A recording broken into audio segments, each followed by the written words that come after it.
Welcome back to the Girl Cave. It has been such a long time since I've talked to you. I was sick for a long time, 32 days, like unbelievable. Fever, aches, exhaustion, and a cough. I lost my voice. It was horrible. But thank God I'm feeling a lot better. I'm getting my energy back. And I wanted to share with you what I've been up to lately. I believe my last video was me talking about combining my love of reading and scrapbooking. And I created a small reading journal. The sticker that I had here did not last. I knew it wasn't going to last, but I wanted to share with you what I've done so far. So this was my cover. I love that. I've used stamps, stickers, and die cuts. I've been coloring in my books as I finish them. Not only was my goal to read 25 books this year, but also to expand and try out new genres. So I'm going to share that with you in a minute. Here is the page where I keep the reading data as far as the month. In January, I had only 3 books. 1 was a book and 2 were audiobooks.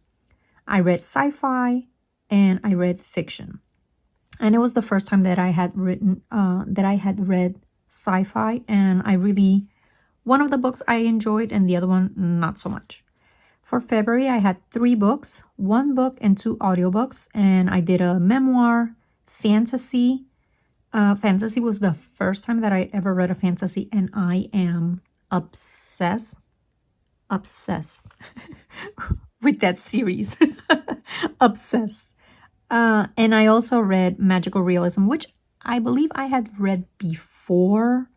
I had tried reading one. It was like a Mexican, from a Mexican author. Did not like it. And this one, I wasn't too crazy about it either. I almost DNF'd the book, but at the end, like towards 75% of the book, I started getting into one of the stories.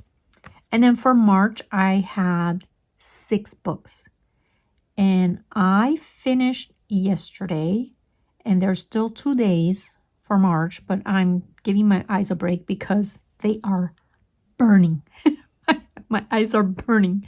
I had 4 actual books and 2 audiobooks.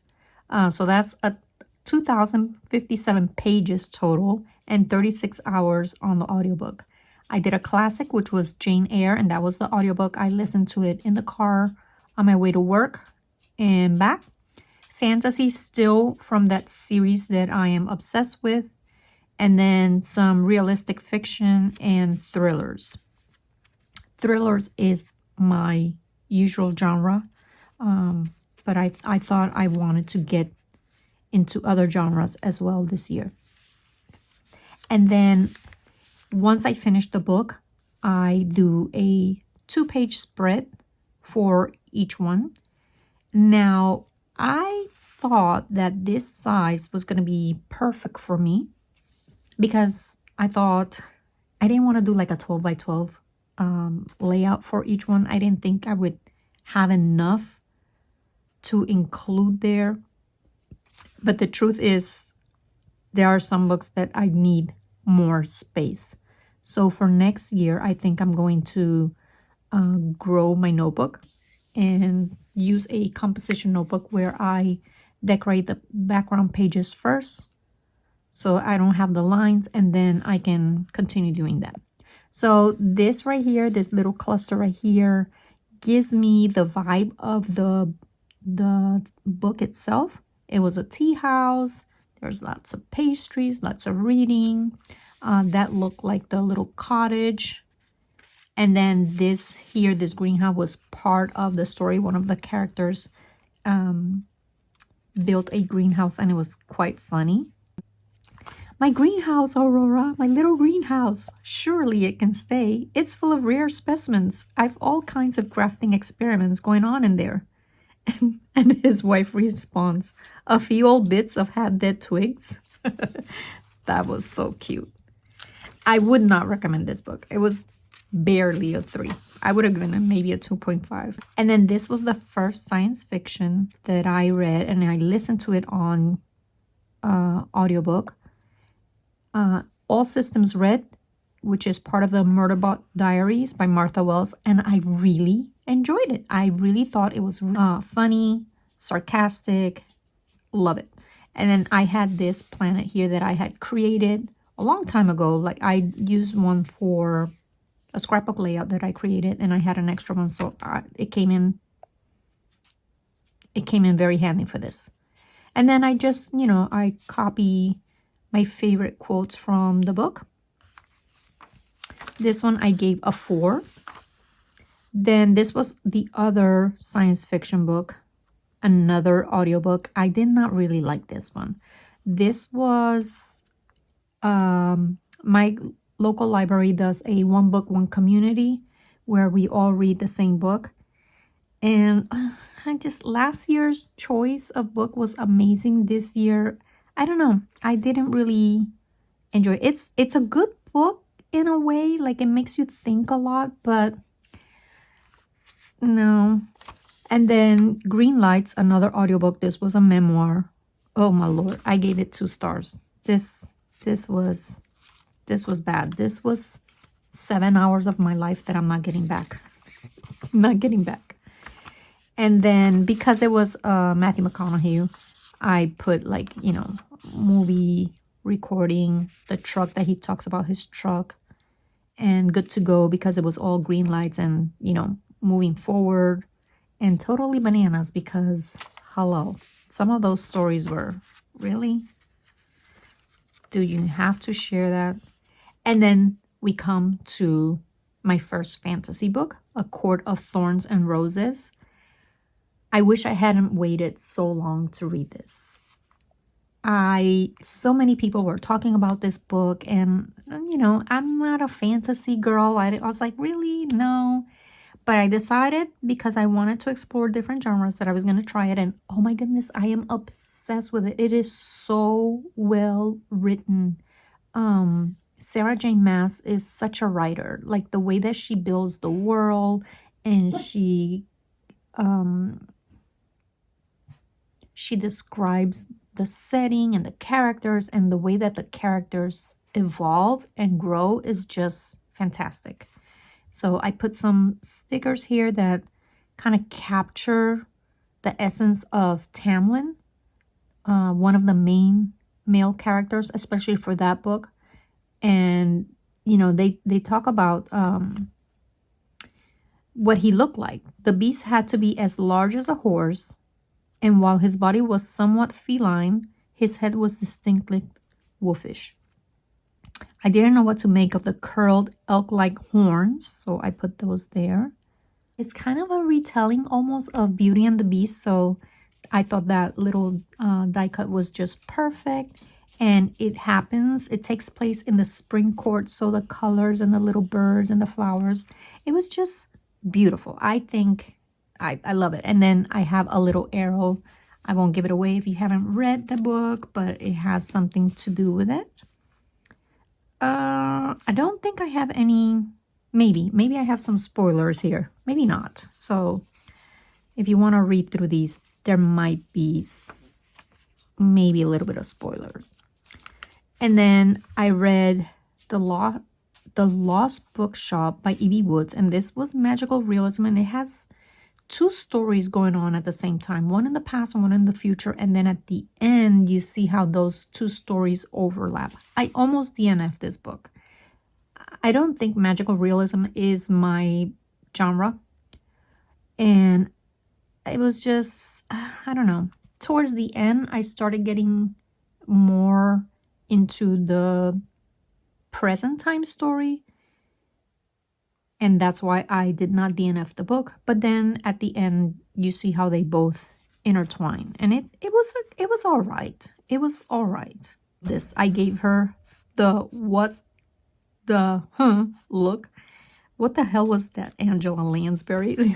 It had some funny moments there. And then this is the second book of the ACOTAR series, which is A Court of Mist and Fury.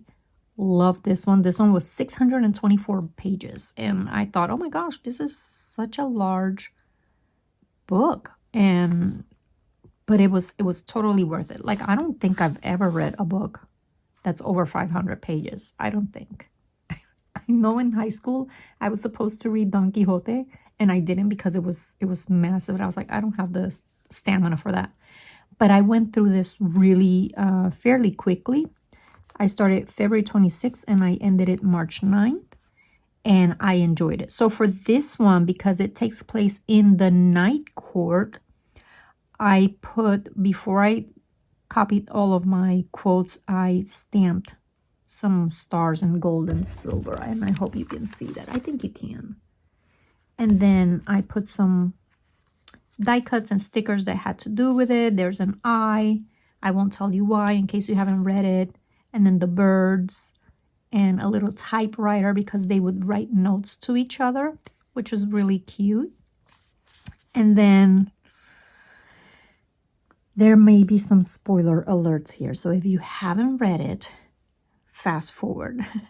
But one of the beautiful quotes is, "To the stars who listen and the dreams that are answered." And then he was, spoiler alert, he was teaching her how to read, and the lines that he had her write over and over were just so cute. Just so cute. So I copied the lines here. Loved it. Okay, then that was a 5. So the other one was also a 5. They're just fantastic.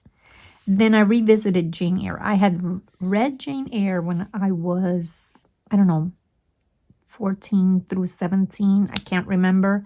And it was phenomenal. It was beautiful. And I wanted to revisit it and see, you know, now as an adult, like, would it still be just as beautiful? And it truly is. This was an audiobook and I played it in my car on my way to work and on the way back. And going to work is just 20 minutes. And then on the way back, it's maybe 30 minutes. So it took a while to get through this. But it was so worth it. Just as beautiful as I had remembered. And what a strong female character. I have quotes from Jane Eyre and quotes from Mr. Rochester here. "Crying does not indicate that you are weak. Since birth, it has always been a sign that you are alive." I mean, Jane Eyre, Jane Eyre, Jane Eyre. Then I had a thriller, which is my normal genre, and this was Gravewater Lake. And I only gave it 3.5 because I felt like this story had so many possible, like it was, you were so confused reading this book. You had no idea what was going to happen. And then when it finally came to the end of the book, I was just a little bit disappointed. Not that it was a bad ending. It was certainly different, but I don't know. It didn't live up to the hype. Like I was expecting something just dramatic, and it could have been, but I don't know. It's like the author lost steam at that point and just finished the book really quickly. There are no spoiler alerts here, I don't think. Just a few quotes. And that's why I do this. I put down my favorite quotes that relate to the theme, the characters, just enough detail that I remember the story and I remember the good parts. But if I still wanted to reread the story, I could. But like the classics, I don't mind revisiting. And I've been thinking, like, I don't reread regular books, except, who knows, maybe I will reread the ACOTAR series again because it is so beautiful, just so well written, and it's so amazing that I might. Then I had a realistic fiction, and this is 1,000 Boy Kisses. This was a really good book. This was an audiobook, and it was sweet, it was beautiful. Maybe because it was an audiobook, I rated it a 4. If I had been reading it myself, I get a little bit more lost in the book, and maybe it would have had a little bit more impact on me, and then I would have rated it a 5. I have an old-time camera here and a sunrise, which has a lot to do with the story. A little Viking here. That was a very cute part. Just like here, this was at the very beginning of the story when the little boy meets her and he says she had brown hair, which was piled up on her head like a bird's nest. It's so cute. And then there's a mason jar with little hearts and a to-do list. This has, the cover itself has a mason jar with little hearts. So this was a beautiful, beautiful story, but it was a little bit predictable, I think. So that's why I didn't give it a 5. A lot of people read this and they cry their eye out. I was like, it's all right. This one, completely outside of my box. And I read it because, again, a lot of people just talking about the book and how wonderful it was. And I was like, well, you know, let's try it. And it is amazing. However, you have to read the description of the book before you decide to read it. If you do not like cuss words, this might not be for you because it is riddled with foul language. It is super spicy, spicier than any book I've ever read. It was like, and it's a little, it's a thriller, it's a dark romance, it's got some gross scenes, but I love them. Like some of them you were like, ugh, I'm gonna gag, but it was really well done. This book is well done. For this one, I felt like I needed more space because there were so many quotes that I thought they were hilarious or just beautiful, and I wanted them. And then on the edge right here, I wrote some keywords, just words like lobotomy, you'll love me someday, weirdo. I won't read that one. Dragon smut. Lots of cute little words like bone saw, meat slicers. And then I didn't have stickers, but I had stamps. So I used a stamp of a little black bird. And there's a little sticker of a cat. And then I had this rubber stamp. Don't ask me why I had that rubber stamp of a weird head with weird eyes. And I thought it was perfect for this quote right here. I do not gouge, I pluck like a lady. That's beautiful. I mean, this is a really, really funny book. So, and I put a little heart right there when he says you did color. So I thought that was adorable. And then on the menu, make ice cream. So if you've read this book, you know what that refers to. If you have not read this book, please don't look at the quotes too closely because there might be some some spoiler alerts, but I thought it was beautiful. I'm going to definitely read the other 2 books in this trilogy because Breen Weaver, really, really good author. I loved it. Okay, and then the last one that I've read, I just finished this on the 28th, and today is the 30th. The 3rd book of the series, A Court of Wings and Ruin. Oh my God.